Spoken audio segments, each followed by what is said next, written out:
दिव्यांग दिव्यांग नहीं है बल्कि सरकार गूंगा है, बहरा है, अंधा है, काना है, लूढ़ा है। अरे बात तो तुमको करनी होगी, करनी होगी, करनी होगी। आवाज दो, आवाज दो। दिव्यांग एकता जिंदाबाद। वीआईपी हो चुके हैं उन लोग और हमको खुद अब वहाँ चल के जाना पड़ेगा, तो हमारे पास से ज्ञापन ले।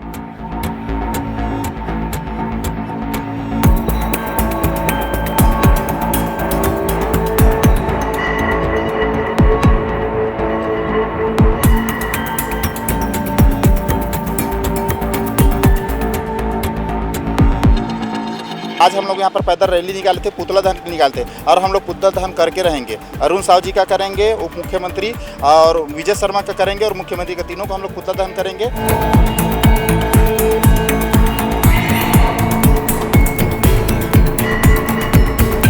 अभी आपके स्वास्थ्य मंत्री उनके भतीजा पूना से फर्जी पर सर्टिफिकेट बना के लाए हैं और उनको बर्खास्त करने में उनको तकलीफ हो रहा है। नमस्कार, जय भारत, जय छत्तीसगढ़। मैं अर्चना और आप सनातन न्यूज़ देखना शुरू कर चुके हैं। सनातन न्यूज़ छत्तीसगढ़ की हर बड़ी खबरों से आपको अपडेट कराती है। मैं राजधानी रायपुर के माना मोड़ के पास मौजूद हूँ। ये रास्ता जो है तूता की ओर जाता है, तूता धरना स्थल की ओर जाता है। मेरे साथ में अब ये दिव्यांग संघ के लोग हैं, छत्तीसगढ़ दिव्यांग संघ के सारे लोग हैं। यहाँ पर ये पहुँचे थे घेराव करने के लिए, चक्का जाम करने के लिए पहुँचे थे, लेकिन पुलिस प्रशासन आई और आधे से ज़्यादा लोगों को उठाकर वापस तूता छोड़ आई है। कुछ लोग यहाँ पर अभी भी मौजूद है। सीधे बात करेंगे कि किस लिए यहाँ पर पहुँची है। लगातार 6 सूत्रीय मांगों को लेकर के आप लोग डटे हुए हैं। क्या कुछ आश्वासन दिया जा रहा है, क्या कुछ और आगे की रणनीति है? अभी तक कोई आश्वासन नहीं दिया गया मैडम। आज 77 दिन हो गए हमको यहाँ तूता धरना स्थल में बैठाए हैं पुलिस के द्वारा, और जब भी हम निकलते हैं प्रदर्शन के लिए तो हमको फिर से पुलिस वाले ने उठाते हैं और ले जाते हैं, क्योंकि हम बेसहारा हैं। और उठाने के बाद भर के गाड़ी में लेके फिर तूता धरना स्थल में ठठेर दिया जाता है। और हम लोग आज तो ये जो धमतरी वाला, जो माना चौक वाला जो रोड है, उसको जाम करने के लिए और पुतला दहन करने के लिए डिप्टी सीएम दोनों का और सीएम का दोनों का पुतला दहन करने के लिए पूरा तैयार पुतला रखे थे। उसको पुलिस वाले ने झपट करके हमारे हाथ से छीन करके अपने गाड़ी में घुसा दिया गया। और उसके बाद हमारे जितने भी साथी से उसको उठा करके यहाँ से फिर से तूता धरने स्थल में ले जाने के लिए ले गए हैं। हम लोग अभी भी यहाँ छूटे हैं और जैसे भी करके पैदल आए हैं, कोई एक आध बाइक में आए हैं, ऐसा करके फिर से जाएंगे हम लोग। जी मैडम। आगे और क्या रणनीतियाँ रहेंगी? अभी कुछ ज्ञापन वगैरह देने की भी बात है? अभी आगे रणनीति हमारे जब तक मांग पूरा नहीं होता है मैडम, चाहे जितना दिन लग जाए, अनिश्चितकालीन पैदल मार्च में हम लोग यहाँ उतरे हैं रायपुर राजधानी में। आज तक को हमको न्यायधानी कहा जाता है राजधानी को, आज तक कोई हमको न्याय नहीं मिल रहा है। और ज्ञापन अभी नायब तहसीलदार आया है, बोले हैं पुलिस वालों ने, लेकिन जहां हम लोग घटना को अंजाम देने वाले हैं वहां नहीं आते हैं ज्ञापन लेने के लिए। इतना वीआईपी हो चुके हैं उन लोग और हमको खुद अब वहां चल के जाना पड़ेगा, तो हमारे पास से ज्ञापन लेगा। पिछली बार विभाग भी गए थे आप लोग, आश्वासन दिया गया था, मतलब महीनों बीत गया, 1 महीना तो लगभग बीती गया है। उसका क्या आश्वासन, क्या कुछ अभी तक के कोई आश्वासन नहीं है। हमारे साथ टोटल अन्याय कर रहे हैं पुलिस प्रशासन और जो प्रशासनिक अधिकारी है, एसडीएम है, तहसीलदार है, पूरा तानाशाही रवैया है शासन प्रशासन का। यहाँ इतना हम सबसे नीचे लेवल के दिव्यांग हैं, आज दर दर के भटक रहे। इतना गर्मी देखो, इतना धूप देखो, इतना पानी बादल को देखो। आज सभी हम दिव्यांग सर्व छत्तीसगढ़ से 80 से 90% दिव्यांग आज भटक रहे हैं, दर दर के हो रहे हैं मैडम। तो आप देख सकते हैं जो पढ़े लिखे दिव्यांग भी है वो नौकरी के लिए भटक रहे हैं। इनकी नौकरियों को ऐसे लोग छीन लेते हैं जो दिव्यांग रहते हैं नहीं। फर्जी सर्टिफिकेट बनाकर जो दिव्यांग लोग मतलब जो दिव्यांग नहीं होते हैं, फर्जी सर्टिफिकेट बनाकर नौकरी छीन लेते हैं। अभी बीते कुछ दिनों में आप लोगों ने आवाज़ उठाई थी, तो आश्वासन दिया गया था जाँच का, उसका क्या कुछ आ रहा है? अभी तक सिर्फ आश्वासन दिया जा रहा है, जाँच का अभी तक कोई प्रक्रिया आगे नहीं बढ़ा है। सिर्फ गोल गोल कागजी कार्रवाई तक ही मैटर सिमट के रह जा रहा है। क्योंकि अभी पिछले हम लोग मुंगेली में और विभिन्न जिला में हम लोग पुतला दहन और अपने कार्यक्रम कर ही रहे हैं, लेकिन फिर भी सिर्फ हम लोगों को आश्वासन पे आश्वासन दिया जा रहा है और अभी तक लिखित या कोई धरातल पे कोई कार्रवाई नहीं हुआ है। आप कहाँ से आए हैं? मैं मुंगेली से आया हूँ। संतोष टुंडे मेरा नाम है। मैं छत्तीसगढ़ दिव्यांग सेवा संघ का प्रदेश सचिव हूँ।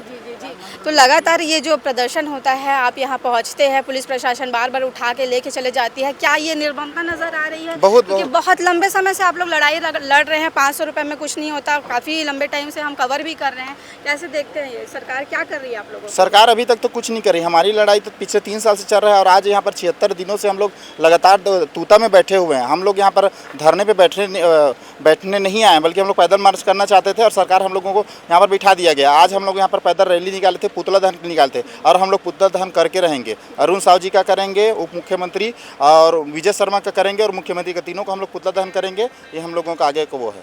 कई बार ऐसी स्थितियाँ होती है कि आप लोग मतलब पेंशन तो बहुत कम मिलता है, पेंशन और लगातार कितने मतलब 70 दिन से भी अधिक समय से आप लोग प्रदर्शन कर रहे हैं, बहुत सालों से मांग कर रहे हैं। अब ये सब व्यवस्थाएं कैसे करते हैं, क्योंकि स्थिति तो काफ़ी ज़्यादा डावाडोल है। हम लोग सब अपने अपने दिव्यांग साथी भाई हैं, चंदा कर करते हैं और सब घर से चावल लाते हैं, ये सब कर वहाँ खाना पीना खा रहे हैं। घर वाले क्या कुछ कहते हैं? घर वाले बोलते हैं बेटा ठीक है आप लोग जा रहे हो तो जाइए, क्योंकि घर वाले भी साथ दे रहे हैं, तभी हम लोग यहाँ बैठे हैं 2-3 महीने से।